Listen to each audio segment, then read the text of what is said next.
किन्नौर कैलाश महादेव लगभग 4,800 मीटर की ऊंचाई पर स्थित इस कैलाश पर्वत को 5 कैलाश यात्राओं में से सबसे कठिन कैलाश यात्रा माना जाता है। किन्नौर कैलाश यात्रा को हर साल जुलाई और अगस्त महीने के बीच में ऑर्गेनाइज किया जाता है, लेकिन हम लोगों ने यह यात्रा जून मंथ में करी। इस यात्रा की एक तरफा दूरी लगभग 17 किलोमीटर है और आप इस यात्रा को 2 या 3 दिन में आराम से पूरा कर सकते हैं।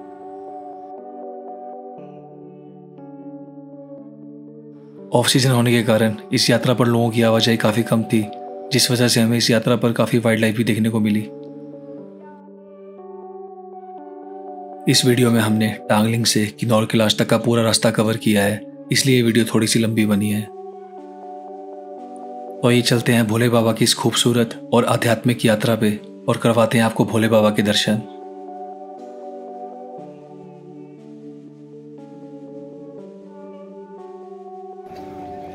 इस यात्रा पर जाने के 2 सबसे मेन रूट हैं, एक पोवारी से और एक टांगलिंग से। हमने ये यात्रा टांगलिंग विलेज से करी। हम एक दिन पहले पीओ पहुंच गए थे और हमने रात को पीओ में ही स्टे किया। अगर आप अपने खुद के व्हीकल से यात्रा पर आ रहे हो तो पीओ में रुकना ही आपके लिए बेस्ट ऑप्शन रहेगा, नहीं तो आपको पोवारी या टांगलिंग दोनों में ही अच्छे होम स्टेज की ऑप्शन मिल जाएगी। पीओ से टांगलिंग विलेज की दूरी लगभग 16 किलोमीटर है और आपको सतलुज नदी पार करके टांगलिंग विलेज पहुंचना पड़ता है। टांगलिंग विलेज आप बाय रोड या फिर इस झूला पुल पे बैठ के भी पहुंच सकते हैं।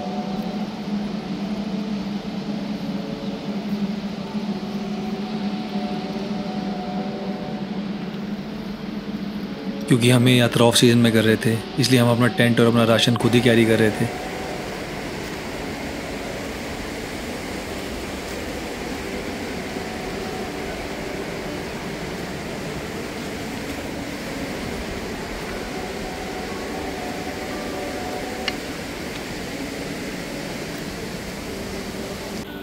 टांगलिंग भी एक बहुत बड़ा गांव है और इस गांव को क्रॉस करने में आपको लगभग 1 घंटे का समय लग जाता है।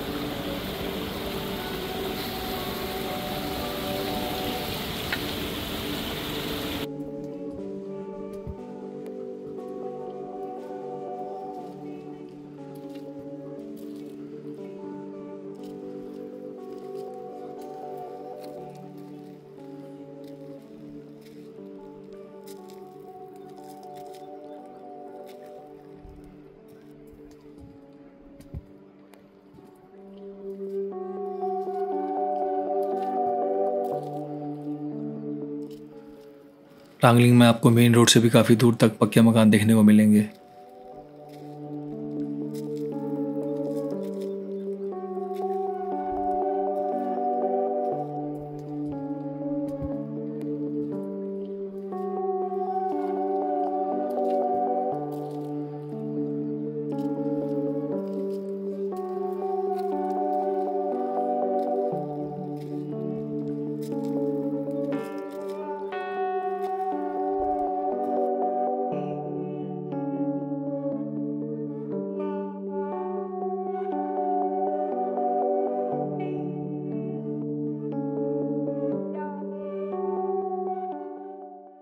और यह है किन्नौर कैलाश यात्रा का आइकॉनिक प्लेस कैलाश आखिरी ढाबा। यात्रा के दौरान ये टांगलिंग विलेज का आखिरी ढाबा है, लेकिन गणेश पार्क की तरफ जाते हुए आपको यात्रा के दौरान रास्ते में और भी ढाबे देखने को मिलते हैं।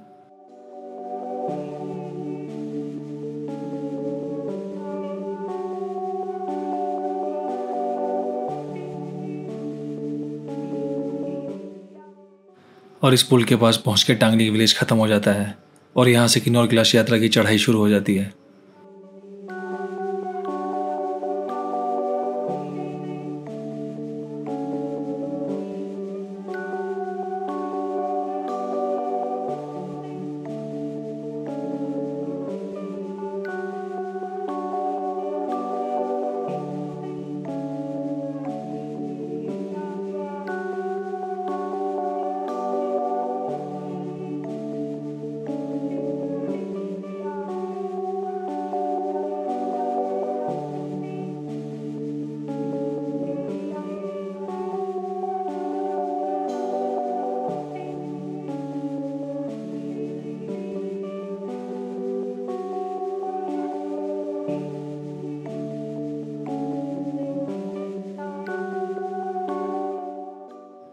और इस पॉइंट पे आके पोवारी और टांगलिंग दोनों रास्ते आकर मिल जाते हैं। और फिर आप चाहे पोवारी से या फिर टांगलिंग से अपनी यात्रा शुरू करते हैं, इस पॉइंट के बाद आपको सेम ही रास्ता देखने को मिलेगा। और सबसे इम्पोर्टेंट बात, टांगलिंग विलेज से लेके गणेश पार्क तक आपको रास्ते में कहीं भी पानी का सोर्स नहीं मिलेगा, तो आप उस लास्ट ब्रिज के पास से अपने वाटर बॉटल्स रिफ़िल कर लें।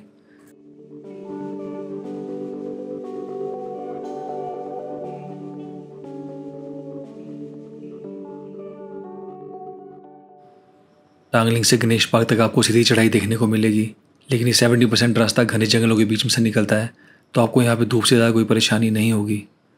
लेकिन सबसे इम्पोर्टेंट बात आप ज़रूर याद रखें, टांगलिंग ब्रिज के बाद गणेश पार्क तक आपको कहीं भी पानी का सोर्स नहीं मिलेगा, तो अपनी वाटर बोतल टांगलिंग ब्रिज के पास जरूर रिफ़िल कर लें और अपने साथ एक्स्ट्रा पानी लेके चलें, स्पेशली अगर आप ऑफ सीजन में यात्रा कर रहे हैं तो।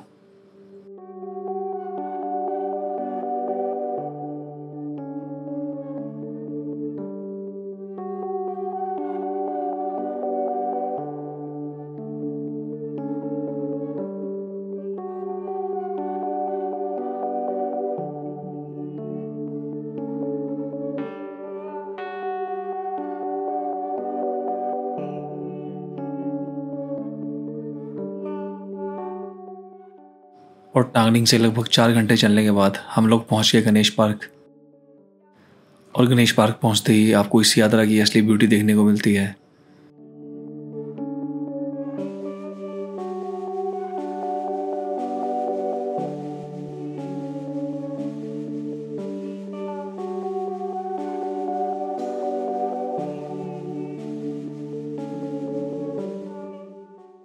गणेश पार्क से रिकांगपिओ और काल्पा का बहुत ही अच्छा व्यू देखने को मिलता है।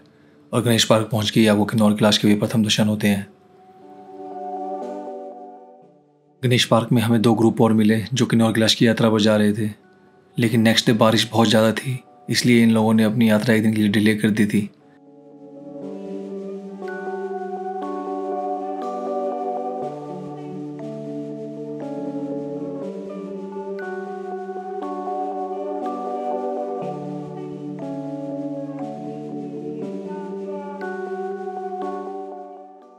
गणेश पार्क हम बहुत जल्दी पहुंच गए थे और हमारे पास अभी आधे से ज़्यादा दिन पड़ा था, तो हम लोगों ने खाना वाना खा के डिसाइड किया और आगे निकलने का।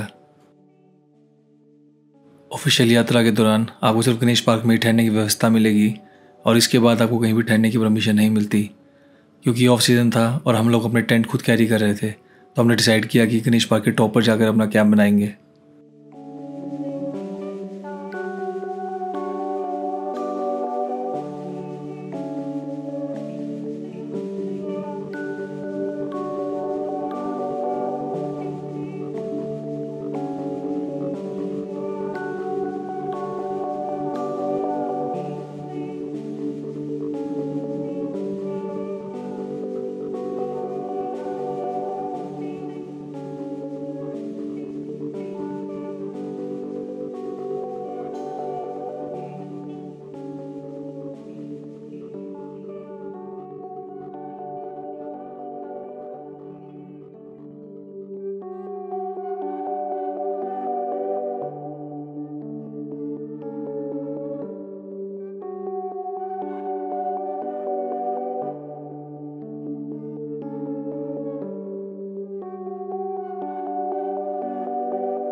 और करीब 1 घंटा चलने के बाद हम लोग पहुंचे गणेश पार्क के टॉप पे और हमें यहाँ पे बड़ी मुश्किल से 2 टेंट लगाने की जगह मिली।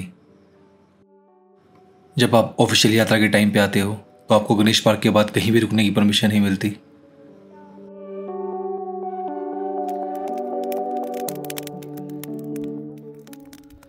और हम अपना कैंप सेटअप करके बैठे थे कि हल्की बारिश शुरू हो गई, जो बाद में बहुत तेज़ हो गई और इस बारिश ने अगले दिन भी हमारा पीछा नहीं छोड़ा।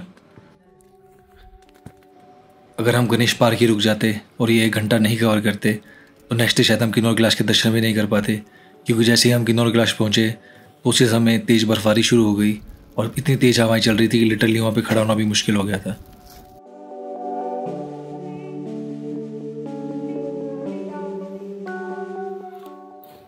पूरी रात बारिश लगी रही और हमने वेट किया बारिश रुकने का, लेकिन जब 5:30 बजे तक भी बारिश नहीं रुकी तो हमने डिसाइड किया बारिश में ही अपनी यात्रा कंटिन्यू करने का।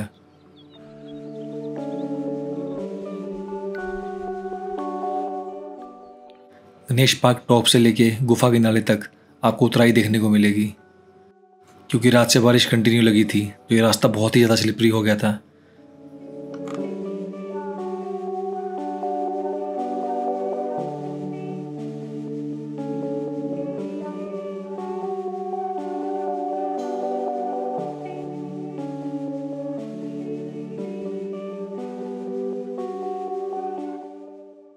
ऑफिशियल यात्रा के दौरान जब कई बार यात्रा रोक दी जाती है तो गणेश पार्क टॉप से लेके और जो गुफा का नाला है उसके बीच में जो पैच आता है उसी के कारण रोकी जाती है, क्योंकि इसी पैच के बीच में 2-3 पॉइंट्स ऐसे हैं जहाँ पे पत्थर गिरते रहते हैं, तो इस पैच को आप थोड़ा केयरफुली क्रॉस करें। और ऑफिशियल यात्रा के टाइम पे आपको एक ग्लेशियर भी देखने को नहीं मिलता, क्योंकि तब तक ये पिघल चुका होता है।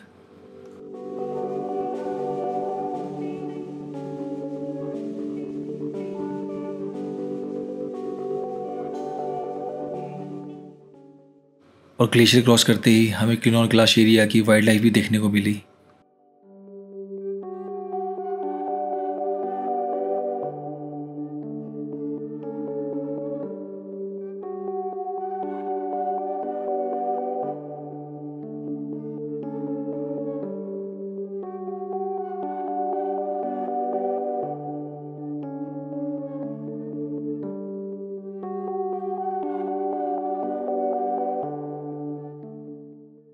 ग्लेशियर क्रॉस करने के बाद गुफा का एरिया शुरू हो जाता है और इसके बाद आपको स्टीप चढ़ाई देखने को मिलेगी।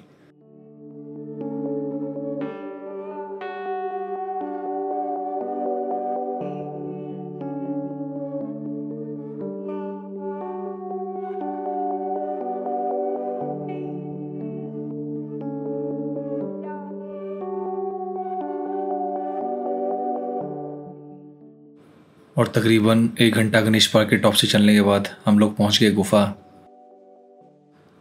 अनऑफिशियल यात्रा के दौरान कई लोग गुफा में आके स्टे करते हैं।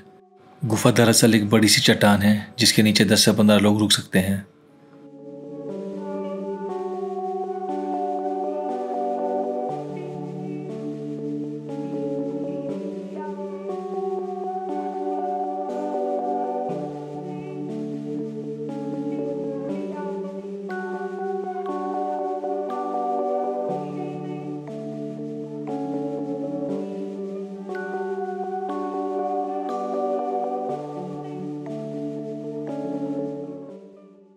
गुफा क्रॉस करने के 10-15 मिनट के बाद रास्ता बदलना शुरू हो जाता है और धीरे धीरे रास्ता पत्थरों से ढकता जाता है और फिर आपको रास्ते की जगह सिर्फ पत्थर ही दिखाई देते हैं और उन पत्थरों पर चल के आपको किन्नौर ग्लास तक पहुंचना पड़ता है।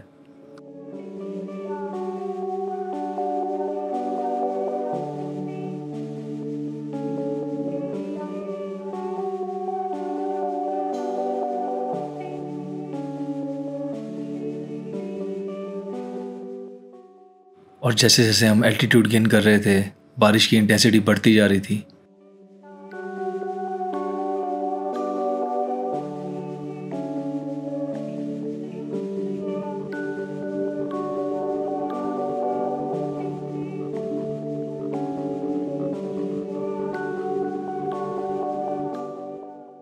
इस यात्रा का पूरा ट्रैक मार्क्ड है और अगर ये मार्किंग्स ना हो तो इन पत्थरों में रास्ता ढूंढना बहुत मुश्किल हो जाएगा।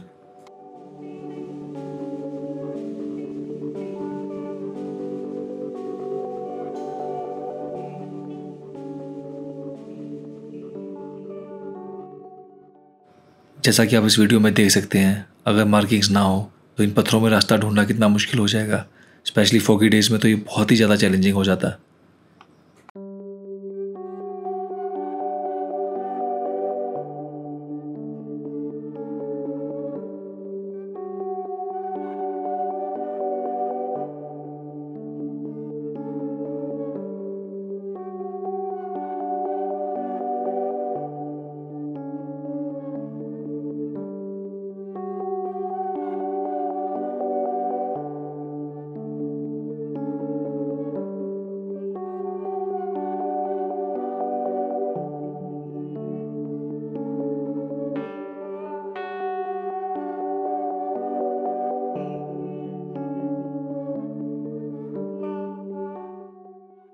हम गौरीकुंड के जितना पास पहुंच रहे थे, फोग उतना ही बढ़ता जा रहा था और इवन मार्किंग्स होने के बावजूद भी हमें रास्ता ढूंढने में बहुत दिक्कत हो रही थी।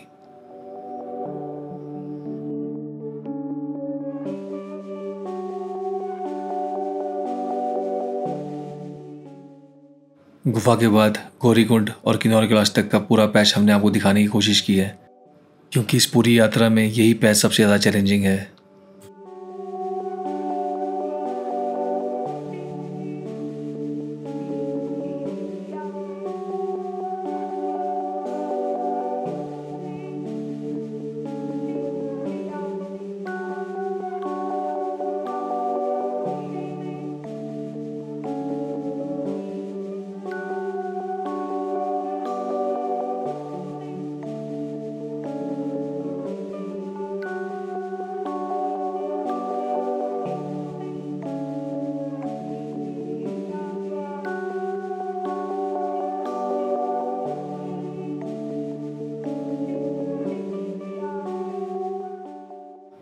और अपनी यात्रा शुरू करने के तकरीबन 3.25 घंटे के बाद हम लोग पहुंच गए गौरीकुंड।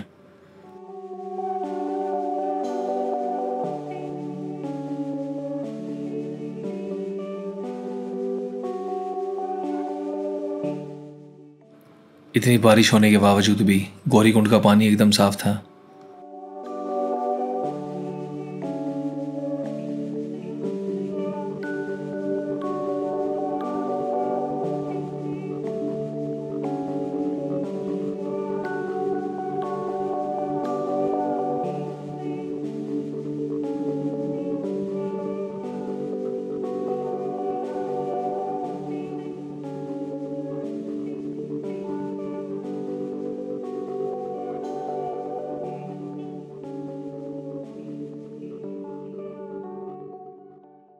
गौरीकुंड के दर्शन करके और थोड़ा रेस्ट करके हम चल दिए इस यात्रा के सबसे मुश्किल पड़ाव पे।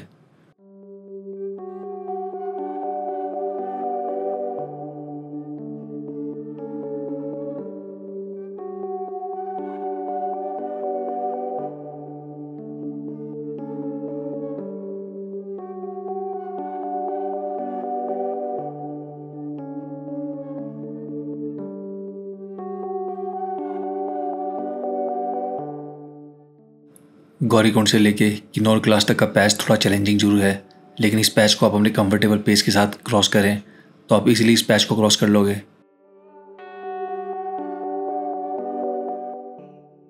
गौरीकुंड से लेके किन्नौर कैलाश वाले पैच को क्रॉस करने में आप बिल्कुल भी जल्दबाजी न करें।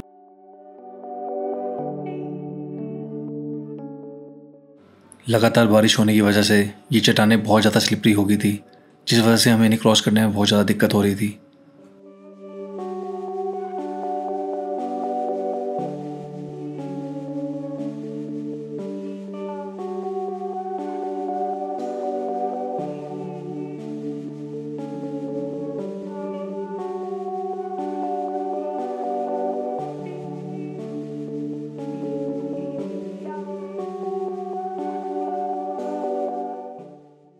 आपने किन्नौर कैलाश की कई वीडियोस में ये वाले रास्ते देखे होंगे, लेकिन ये रास्ते वीडियोस में जितना टाइट दिखते हैं उतने टाइट होते नहीं हैं।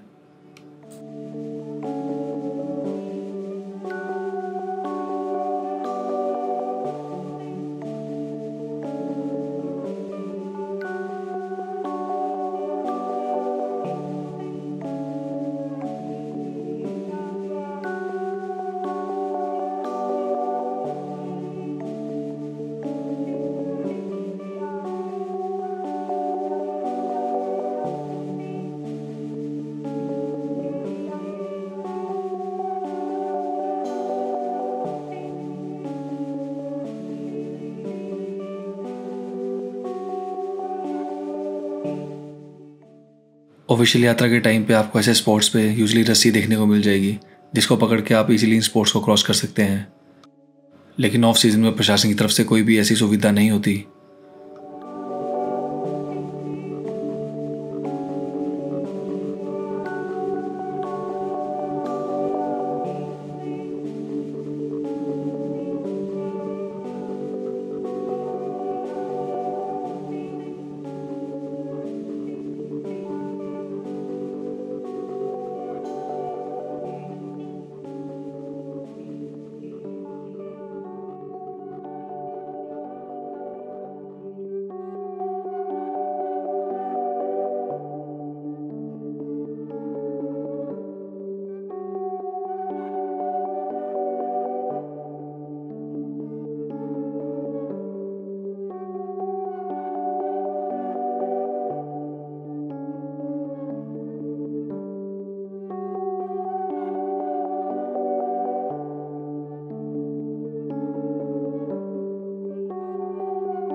और करीब 5 घंटा चलने के बाद हम लोग पहुँच गए किन्नौर कैलाश महादेव। और जैसे हम किन्नौर कैलाश महादेव पहुँचे, वहाँ पे हल्की हल्की बर्फबारी शुरू हो गई।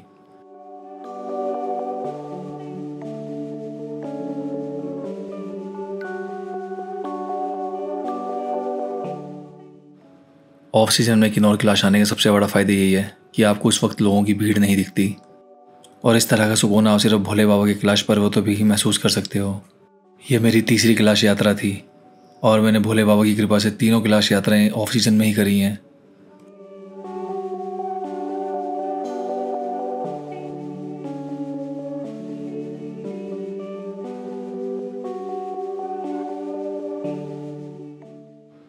उस दिन हम लोगों के अलावा 2 और लोगों ने किन्नौर कैलाश महादेव के दर्शन करे। ये लोग रात को गुफा में रुके थे और हमसे पहले किन्नौर कैलाश महादेव पहुंच गए थे, और इनमें से एक भाई ने बिल्कुल नंगे पैर ही यात्रा करी है। उस दिन बहुत ज़्यादा ठंड थी और पत्थर भी बहुत ज़्यादा स्लिपरी थे, और ऐसे टेरेन पे बिना शूज़ के यात्रा करना बहुत बड़ी हिम्मत की बात थी। ये देखो ये भाई जी बिल्कुल भोले बाबा के आशीर्वाद से इन्होंने नंगे पैर यात्रा कंप्लीट करी है। जय शंकर की।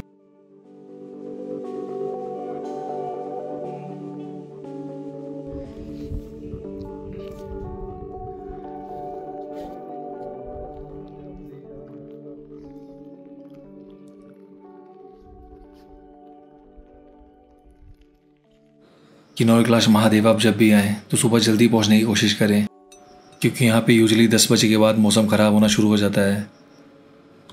जैसे कि आप वीडियो में देख सकते हैं, हमें जून मंथ में भी यहाँ पे हल्की बर्फबारी देखने को मिली। हमने अपनी यात्रा पीओ से सुबह 9 बजे शुरू करी थी और अगले दिन हम रात को 9 बजे वापस पीओ पहुँच गए थे। इस यात्रा को आप यूजुअली 2 से 3 दिन में कंप्लीट कर सकते हैं।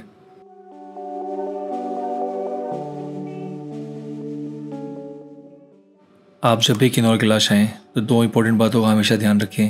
अपने साथ वाटर बोतल जरूर कैरी करें और 10 बजे से पहले दर्शन करने की कोशिश करें।